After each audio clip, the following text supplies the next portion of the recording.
Yesterday, impeachment begins. Today, the White House has put out a couple of important statements that we're gonna break down.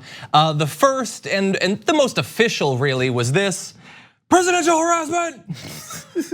That is, I checked. He has used the term presidential harassment many times on Twitter, and in 4 separate instances, the entirety of the tweet has been all caps presidential harassment exclamation point. I don't think you can do that 4 times without us having serious concerns about you, but obviously, much more importantly than the presidential harassment is the release of the transcript. And if you are listening to this purely in audio, I'm using air quotes because it is not a transcript. It is a summary, a sort of recollection and reconstruction of conversations that was made clear when you actually look at it. So we're gonna zoom in on some different parts of this transcript. The first is going to be that cautionary note that I just alluded to. Let's take a look at that. You can see there, a memorandum of a telephone conversation is not a verbatim transcript of a discussion. The text records the notes and recollections of different people there. A number of factors can affect the accuracy of the record, including poor telecommunications connections and variations in accent. Also using ellipses to purposefully remove sections, which was also done in a number of different places, which we'll get into. Before we get into the specifics though, I did a short little live video about this, JR. We were told that this coming out would be, look, the Democrats are gonna look ridiculous because this is gonna exonerate the president. What do you think? Well, I mean, as we've seen some of the Democratic officials, presidential candidates, senators, Congress people saying this is one of those things Elizabeth Warren specifically said it's a smoking gun. So when you start seeing the different results or consequences or whatever people's takes are from seeing this, it's usually gonna go along political lines. We're gonna see how it's gonna work that way anyway. And you wonder, what is it that they're looking to do? Because as I was looking at also, even just, I'm glad you point out how it's a memo, and I guess what TELCON is the official acronym for it. In many media outlets, it's calling it the official transcript. Transcript. It's not a transcript. That's not what it is. And even when they said they're gonna release it, because this is why it's important for the president and his administration to have a background of honesty. Because as soon as they say, yeah, sure, we're gonna release it, the first thing I thought was, well, there's gonna be something off or biased or exclusionary about this release. And that's exactly what it was. And even with all that, it's still damning. It's still exactly what you don't want to see your president doing. So yeah, so many ridiculous things all at once. One, it's not a transcript in the way it's being referred to as a transcript. This is not literally what was said in all cases in a way that we can trust. Even if it was a transcript, we shouldn't trust it because as I tweeted out 4 different examples from Trump's first term where the White House has manipulated transcripts. So you have the video of what was actually said and then you have the transcript and they're different. So that was a reason to be worried about this. That is probably in this and there are sections that are left out, but I was wrong to doubt that this would be damaging because they'd clean it up. They cleaned it up, but it's still incredibly damaging. So let's walk through the worst section. And this is really, really bad. It is what we initially suspected this story was about. It is what Donald Trump has since admitted to in public and Rudy Giuliani has largely admitted to. And now this summary transcript telecon thing confirms this as well. So the call starts. Trump, there's a little bit like congratulations because the Ukrainian President Zelenskiy had just been brought in. Hold on, right before we get to that, what they've been talking about was Trump does this long paragraph about how the US has been very good to Ukraine and other countries haven't. He goes on this rant about how Angela Merkel's terrible and she sucks, she's the worst. But the US has been good. So then Zelensky starts talking and says, oh yeah, you're amazing, you're the best, you have the best hair and all that. He didn't actually say that, and then we get to the important section. So let's read this. This is, we wanna show you literally what it looks like. So this is from one page to the next. This is President Zelensky. I would also like to thank you for your great support in the area of defense. We are ready to continue to operate for the next steps. Specifically, we are almost ready to buy more javelins from the United States for defense purposes. Those are anti-tank missiles. Trump says, I would like you to do us a favor though, because our country has been through a lot and Ukraine knows a lot about it. I would like you to find out what happened with this whole situation with Ukraine. They say CrowdStrike. I guess you have one of your wealthy people, the server, they say Ukraine has it. So there's 2 sections there that have ellipses. Things are being deliberately left out there. But what is not left out is bad enough. What he's talking about there is the right-wing conspiracy theory having to do with a server that's been hidden abroad. And it has to do with Hillary Clinton. So years after she has vanished off into the woods on her hike, he is bringing up with a newly sworn in president of Ukraine that they have to do a favor for us if they want these anti-tank missiles, and that is investigating this server. Now that is not literally a quid pro quo. As I tweeted earlier, he doesn't say, I'll give you the stuff, but first you have to do the crimes for me. No, he doesn't say that specifically, but he responds to a thing about buying military hardware with, I would like you to do us a favor though. This is how a lot of times racists also react when they said, oh, they didn't say the N-word. They didn't explicitly call Jews any kind of filthy expletive. So that doesn't mean they can't be anti-Semitic. That doesn't mean they can't be racist, because they're gonna continue this cover of, well, he didn't say the word quid pro quo. Because he doesn't know what it means. So just because that didn't happen doesn't mean that. Now the term, as you point out, when he said, the new president of Ukraine said, we're gonna buy those javelins from you, and he said, I need you to do me a favor, though. Yeah. What does though mean? What does though mean? Why though?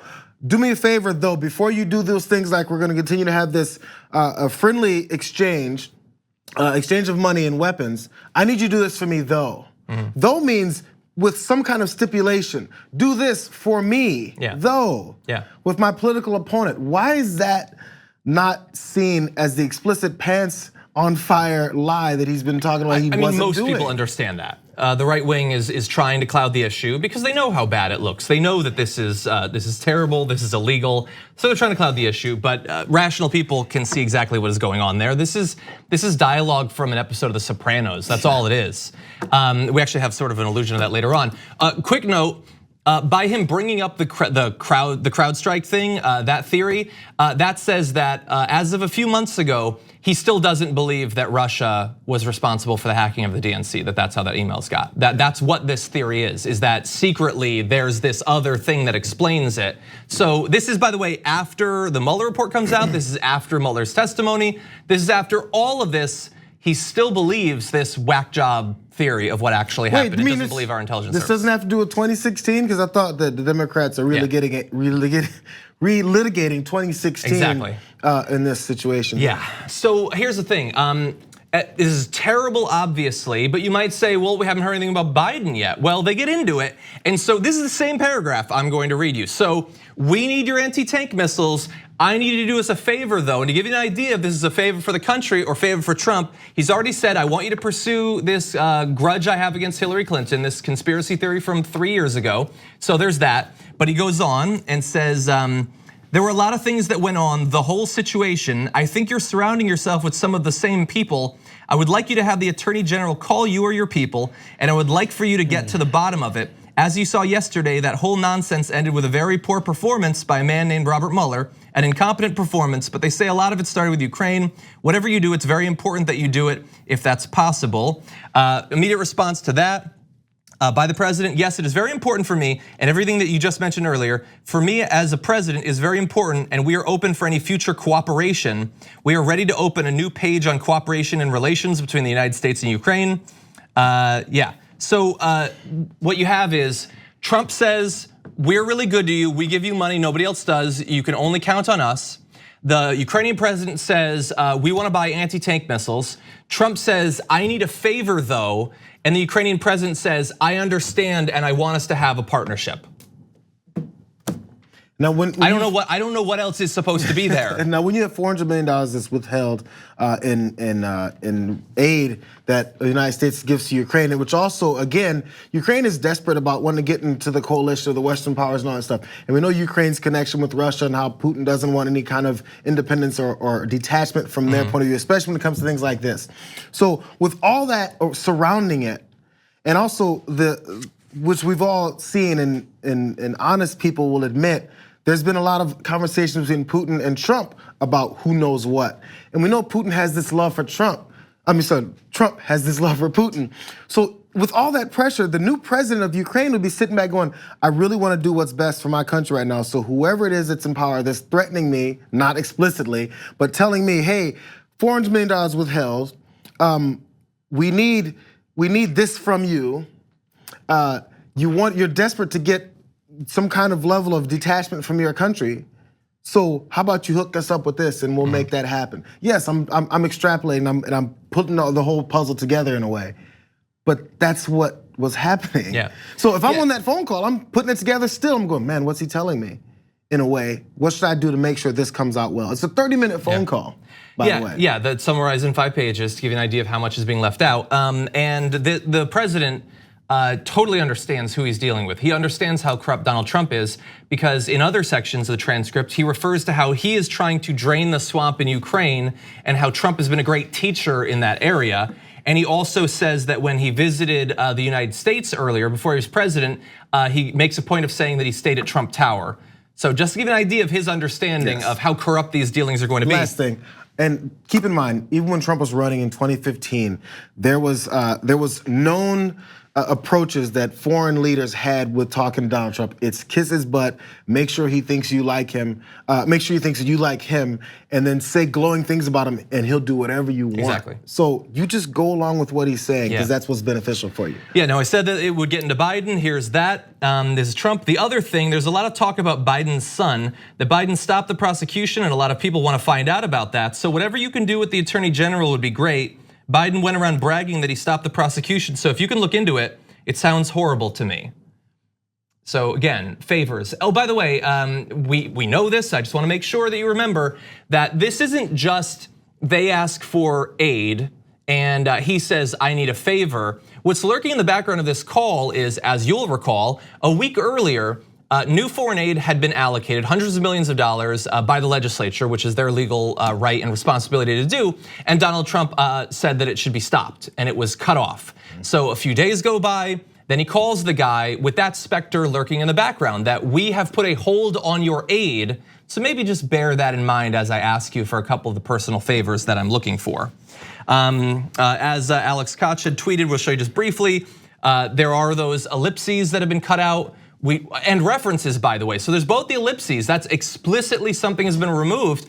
And then there's things in the transcript that are references by Zelensky to things that aren't in the transcript or the summary.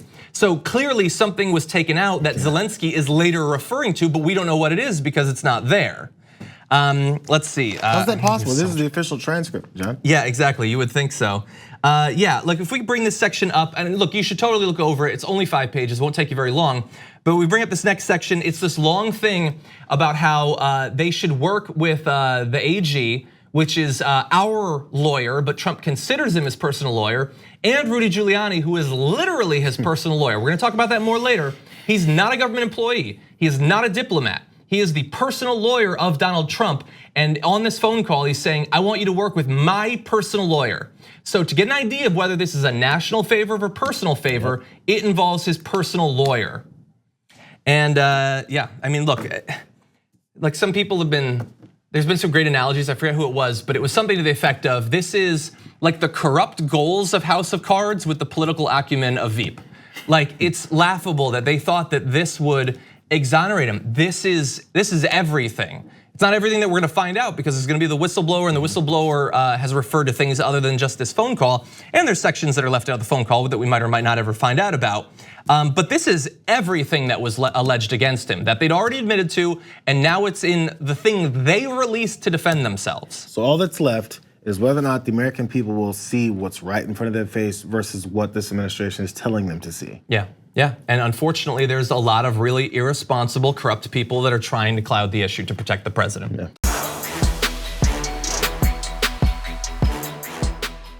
Thank you for watching this clip from the Damage Report. For more content from the show and access to TYT Network members only exclusives, go to tyt.com/Brooke. Wait, no, it's tyt.com/John. Go to tyt.com/John to sign up.